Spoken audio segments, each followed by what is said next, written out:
What's good, everybody? Welcome into our show, 90 Day Our Way, our homage to the greatest reality show on TV today, 90 Day Fiance. I am one of your co-hosts, the Coach, joined as always by the kid, Cody Merrow. And Cody, we got a lot to get into this week, but our favorite couple, as we cover Happily Ever After, as we cover The Other Way, is, of course, Kenny and Armando. They've moved to Mexico. They moved in, and this week, it finally happened. And it's time for our main event. The 90 Day Our Way main event. Oh, yes. Kenny. 57 years young. The man who looks like he's 37 years old takes Armando to a restaurant looking over the cliffs, flies his two daughters down, or two of his daughters down. I think he has three daughters. And he gets down on one knee. And in a very emotional scene, asks Armando to marry him. Now, Cody, I got to tell you that they are my favorite couple for a lot of reasons. But anytime I can see a gay couple living in Mexico where most of the time they're not accepted, but they find each other, but they're with each other, and now they're going to be together for the rest of their lives, I got to tell you, call me a softie, call me whatever you want. This was my favorite moment of the entire season on any of the shows. How much did you enjoy these two finally making it official? Well, Coach, we're going to overlook the fact that last week you gave me a lot of crap for loving Kenny and Armando, but I just thought it was absolutely beautiful. Even when he was talking about it, bringing his daughters down, he was even getting emotional.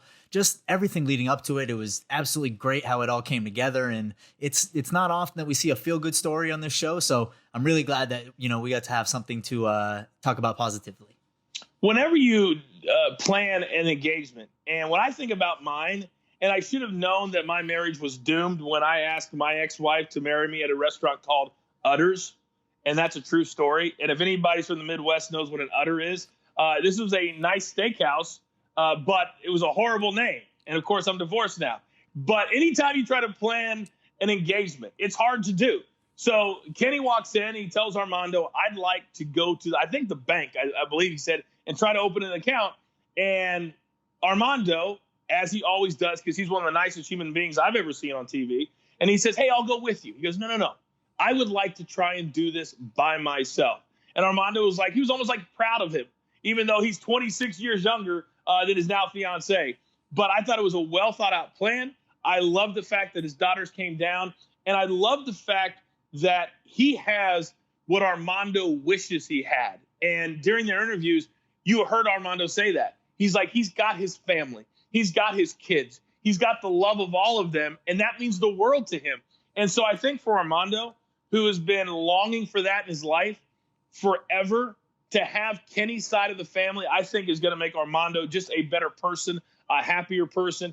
And I think that's one of the biggest reasons I love seeing this. Absolutely. I mean, they were both just beaming with so much good energy and happiness, and you just love to see it. Now, here's the deal. Because getting engaged is one thing. Getting married in Mexico is a complete different ballgame. And so I'm anxious to see how this plays out. Because keep in mind, for anybody that's listening to the show for the first time, they shoot these shows about 7 or 8 months ago. And that's been my biggest bitch about reality shows now is with social media, with online media, you've got to shoot it closer to the time because everybody already knows what's happened. Now, I don't read spoilers. I don't read what's happened. But I understand it's hard to edit. I understand it's hard to get it done because there's so much footage that you have to go through. But I'm excited to see where this goes, where they decide to get married. Mexico, United States, I don't know. But this for certain, and it's not even close, these two are my favorite on any of the franchises right now. So congratulations, because I know Kenny and Armando listen to our podcast every single week. Now, our second part of the main event this week, Cody. I never thought in a million years that we'd ever be talking about a young Samoan husband making out with his mother. But that's exactly what happened. Our man Asuela and Kelani, they travel to Washington. His mother is there. His two sisters are there. One of his sisters is completely deaf, by the way. And so as they're going, they get, last week we talked about it, they get gifts. Mother wants $1,000 and they don't have $1,000, but they spend $200 on gifts. I didn't quite see why you didn't give the $200, but whatever. So when they met, she kissed him on the lips. He claimed that didn't happen. His wife said, yes, it did. What did you see when you watched that footage? I saw somebody making out with their mom.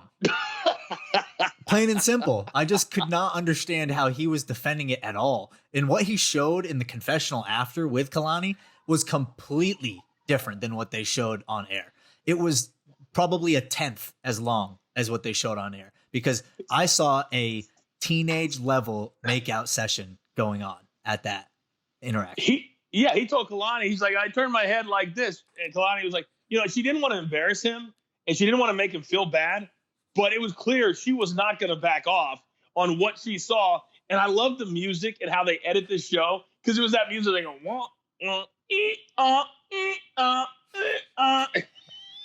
you couldn't help but die laughing. And if anybody knows what Pillow Talk is and you want to see people other than us react to these shows, there's Pillow Talk on Sunday and Mondays at 11 o'clock Eastern time, and Pacific, I guess, too. But it's former cast members that talk about it. And on Pillow Talk this week, Cody, every single person was like, oh, I can't watch it. I can't see it. What's going on? Is it a cultural thing? And so it wasn't just us. And I think Asuela was the only person that didn't find it uncomfortable. And I hope I never, ever see that again. It's one of the only times that I'm going to have to break out the censor button on this show. What the f***? Beep, beep, beep, beep, beep, beep, beep, beep. Now, speaking of what the f***, let's fast forward to them sitting down for dinner. And I thought it was kind of funny. And I never mean to make fun of Asuela, because he tries to speak English as best as he can. It's not his first language. We know that. But they're at this place called the Food Truck Emporium or whatever, and it's just a bunch of food trucks. So he goes around and he buys every single thing from these food trucks, and all he says is, I want the best of the best. Give me the best of the best. I love your food truck. It's beautiful color. Give me the best of the best. The best of the best. And I'm just dying laughing because he brings back 8 fish and chips, 8 burritos, 12 drinks, and then all of a sudden they're all eating. Everybody's happy. And mom asks that dreaded question, how much money did you bring me? And then Asuela says, $100. $100? That's nothing. And then, of course, you have the deaf sister and then the regular sister. And the deaf sister is doing the sign language of, that's nothing. It's too small. Here's what I thought was interesting. The sister who's lived in the United States for 12 years was busting his balls about not ever giving money to the mother. And that's when Kalani jumped in. And I was so happy that she did it. And she said, so do you give money to mother so she can send it back home? And what did she say? She goes, it's none of your business. Well, guess what happens when you turn the mirror around, sister friend, and you get put on the spot and mother lives with you? What did you make of Kalani calling sister out and sister having nothing to say? Oh, I loved it. And once again, I really don't want to think that there was selective editing here, but that pause in between her asking and then the answer of, that's none of your business, was epic. That was absolutely awesome. I was so proud of Kalani for doing that. It would have been easy to sit there and kind of curtail to them because they're kind of coming against you, the 3 of them. I mean, mom's sitting there in a puffer jacket, hard not to be a little intimidated inside. But yeah, I was really proud of Kalani for being able to do that. And that was one of my favorite moments from this week's show. I was actually kind of proud of Asuela, too, at the end of the day, because in one of his last interviews, he said, my wife has been telling me that my mother and my family only want to be close to me if I give them money. And he says, I'm starting to believe that she is right. So finally, the light bulb is coming on, and he's starting to realize that they only want him around to give money and send back home. And it was complete BS that his mother said, I need all of this money to keep some for myself, but also to send back to Samoa. Well, guess what? If Asuela wants to send money home, he can send money home. He doesn't need to give it to you to send it back home. So don't give me that. I'm done with the family. I'm done with them asking for the money. And I'm done with sister girl putting it on brother when she herself has been in the States for much longer than him, and she could definitely help out. So that has been a very, very entertaining and eventful main event.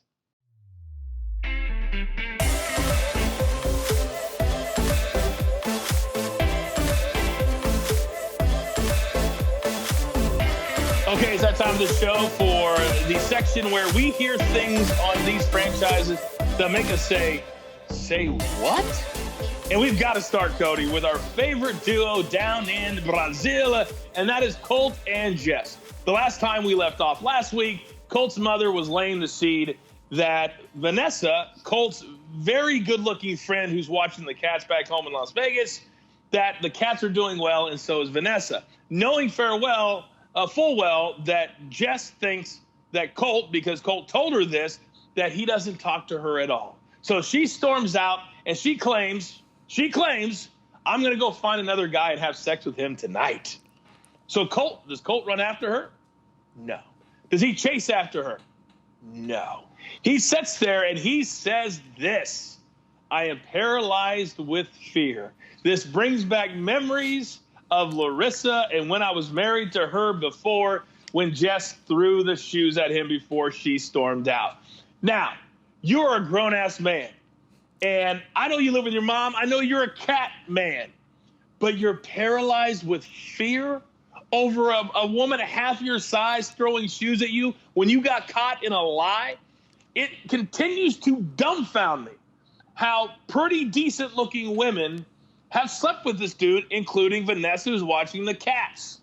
But for him to sit there and say, I'm paralyzed with fear, blew my mind. I mean, I thought she put it perfectly when they were sitting there waiting for an Uber or a cab or whatever, because she just sat there and goes, you're trash. Actually, you're not trash, because trash is better than you. Oh, I was loving it. That trash talk. Oh, I was loving that trash talk. She's great. And then he goes, do you want to talk about it? No, I don't want to talk to you. And I always find it funny when, and you know the producers are doing this on purpose, when they interview him when his hair is going crazy, like he's just got out of bed in the morning, and it's like, it almost looks like he's wearing a toupee. And it's always hilarious what he has to say, because he's either drunk, he's either hungover, or Jess has done something to throw off his mother. And I got to give his mother a lot of credit. She's diabolical. She knows exactly what she's doing. She knows exactly who she's doing it to.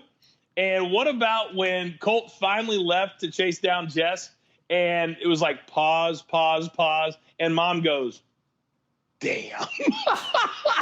Like, man, I thought I had him. I thought it was over. I thought it was done. And then he does chase after Jess, and they have a fight outside the hotel. But everything that happened during that scene had you and had me going, say what? Next. Oh, our favorite couple living in a one-room house. Not a one-bedroom house, a one-room house, and that's Paul and Karine. I fully expect every week to turn on the TV and Karine is at the airport, getting on an airplane, and flying back to Brazil. Because our main man, Paul, is driving a beat-up car that you can barely get in one side of it, and we know they're making like $1,000 an episode, but he doesn't have any money. He's constantly asking his mother. And why they made their way into this segment this week, Cody, is because mother takes him out and basically says, I'm on Karine's side. I mean, you're basically a deadbeat dad. Say what? This is your son. But he's 35 years old. He had a baby with a Brazilian woman with no job. He moved to Brazil with no job. He moved back from Brazil with no job. But he also had a baby and a wife in tow. But mother is brutal. She is diabolical. What do you make of Paul's mom? I mean, she's clearly reached the point where that bird's getting kicked out of the nest. That's all I got to say. Well, the nest he's living in right now is that one room manufactured home, I guess, is what you would call it. And, you know, Karine's actually a very sweet, kind of attractive, especially for Paul, female, and the baby is just adorable. I mean, it's not the baby's fault, but Paul, at this point, he also has a criminal record, and he blames that for him not to be able to get a job. Come on. It was so long ago. The fact is, you're an absolute clown, and if you walked in for a job interview, what kind of a boss is going to hire Paul the way that he talks, the way that he acts, and the way that he runs down an alley. Did you see him run down the alley on the scenes for the next week? I can't wait to see that again. Paul, Mom, say what? All right, now we can't have this segment, Cody, without Larissa. Larissa, when the show started this week, she's back in the house with Eric. She's busting his chops, and I'll give Eric credit, or as she says, Eric credit. He says, "I'm sorry. Let's start fresh." What does he like to say? You're digging up the dead, I believe is what he likes to say. And basically she says, I'm not having the apology. I'm done with it. I want you to tell me exactly what you said to all of these women about me and my sexual prowess. And then she says, I'm not very good in the bedroom. I don't have a lot of experience. Say what? You have kids back in Brazil. What do you mean you haven't done anything in the bedroom? You've done enough to have kids, multiple, back in the bedroom. But then to want Eric to screenshot every single thing he said and read it to him, that screamed to me, say what? What say you?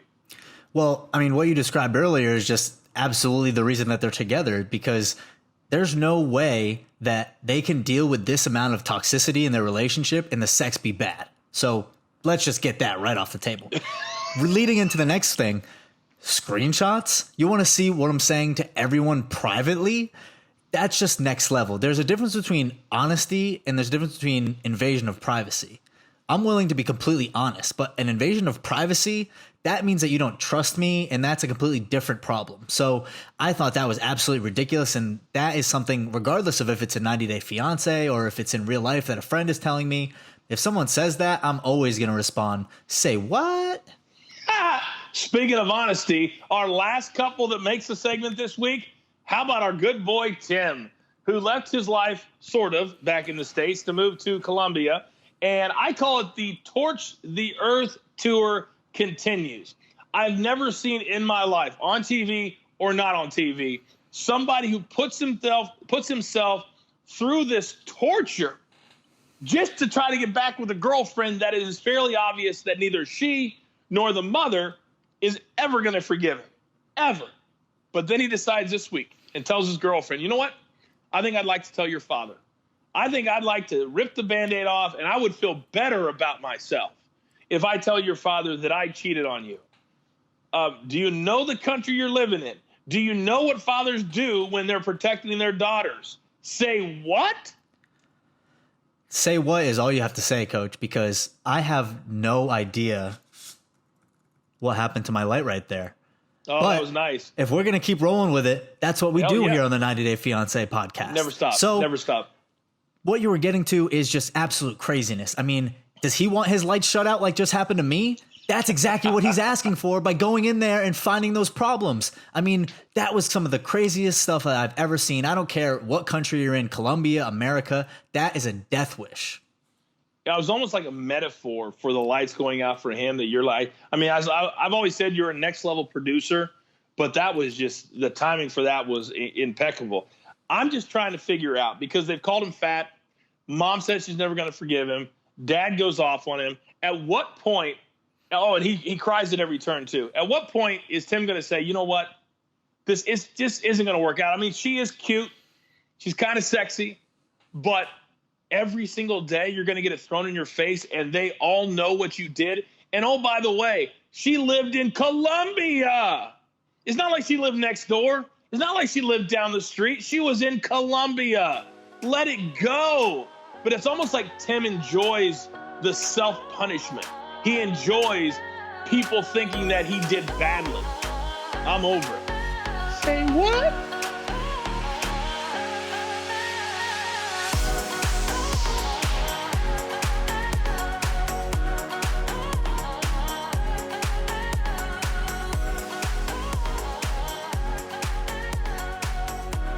Okay, it's that time of the show where we bring in one word to describe several different scenarios that we saw. Let's start that over again. Sorry. There you go. 5, 4, 3, 2. Okay, it's that time of the show where we bring in one word to describe different scenarios in the different shows that we are talking about. So, Cody, what is our first one? Go ahead. Coach, Andre every week seems to find his way into this segment, but he just came unglued. Give us one word. My one word is childish. We ended last week with him chest to chest with Liv's brother. Now this week, we continue the dinner, his brother, the wives, the friends, and he not only threatens to kill the brother, he goes outside, then he yells at Liv that she's not on his side, and then accuses his friends and brother of being on Liv's family's side.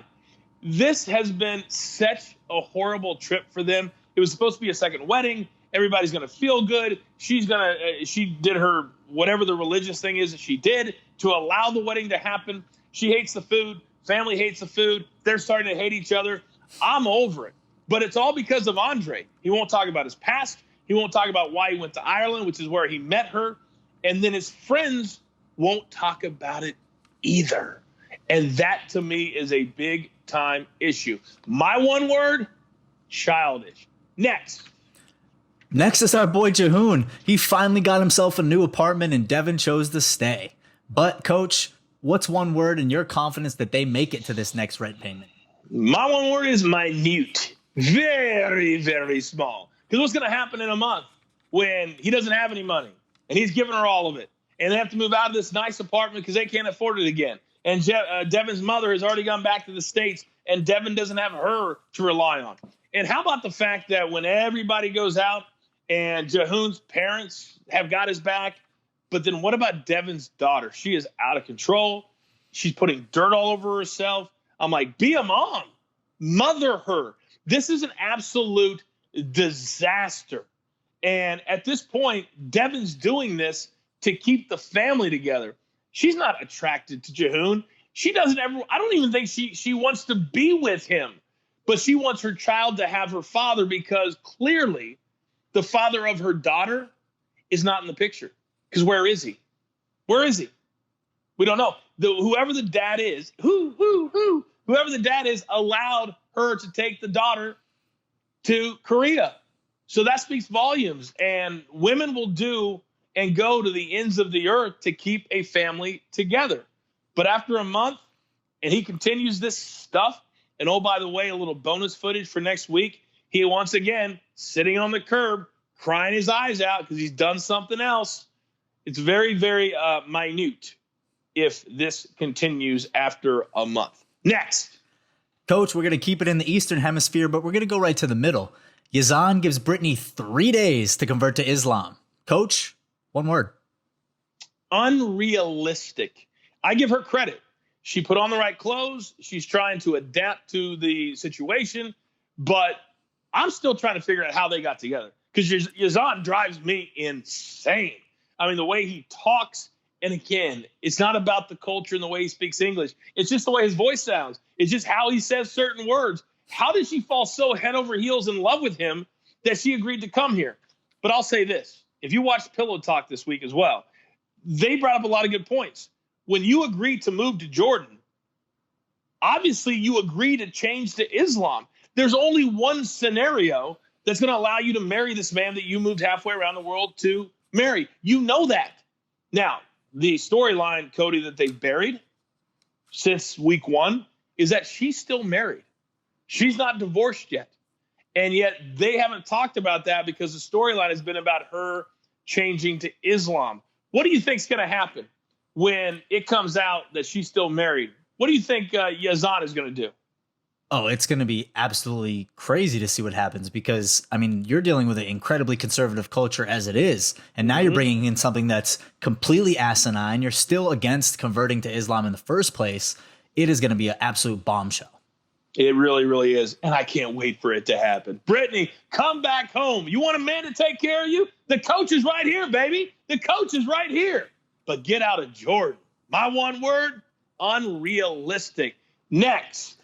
I mean, speaking of unrealistic, Angela has to sit there and tell Michael and his mother that she is not about that polygamy life. Coach, one word. My one word with this entire couple, this entire scenario is enough. Enough is enough. I'm tired of hearing about going to gynecologists. I'm tired of hearing about having one egg. I'm tired about hearing about, oh, I'm not going to allow him to have a second wife or a second girlfriend or a woman to carry it via surrogate. I'm tired. Woman, you are 54 years of age. You have a 31-year-old decent-looking Nigerian man willing to marry you. And you're not willing to do one simple thing and allow him that, which in his culture is not only necessary, it is damn near the law. When you get married, you have to have offspring. The parents expect it. Mom expects it. Sisters expect it. And Angela, I've had it. She treats him like a child. She talks to him like a child. And she refuses to have a child the only way that she can. I'm over this couple. Michael has hung in there as long as he possibly can. I think it's got to be over. Enough. My one word is enough. Now, Cody, as we wrap things up, looking forward to next week, we've got several storylines that are hanging in the balance. Do you think Andre will apologize to Liv's family like she wants him to? Absolutely not. Andre doesn't apologize to nobody. Do you think Brittany will change to Islam within 3 or 4 days? Absolutely not. Do you think Jess will take Colt back and have one last afternoon romp in the Brazilian Speedo? Yes. Do you think Tim's future father-in-law will take a machete to him in the middle of the night?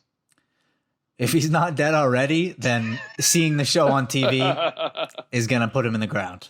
There are so many storylines. And again, if you haven't seen Pillow Talk, check it out. Some of your favorite 90 Day Fiance cast members sit there and watch the show, and they're very entertaining, very funny. Not as funny as we are, but they're still very, very entertaining. All right, that's going to do it for this week. As always, we do it all the time in less than 30 minutes. It's 90 Day Our Way. For the kid, Cody Merrow, I am the coach. Thanks for hanging out with us, and watch 90 Day Fiance, because it's the only way. Have a great week. We'll see you next time.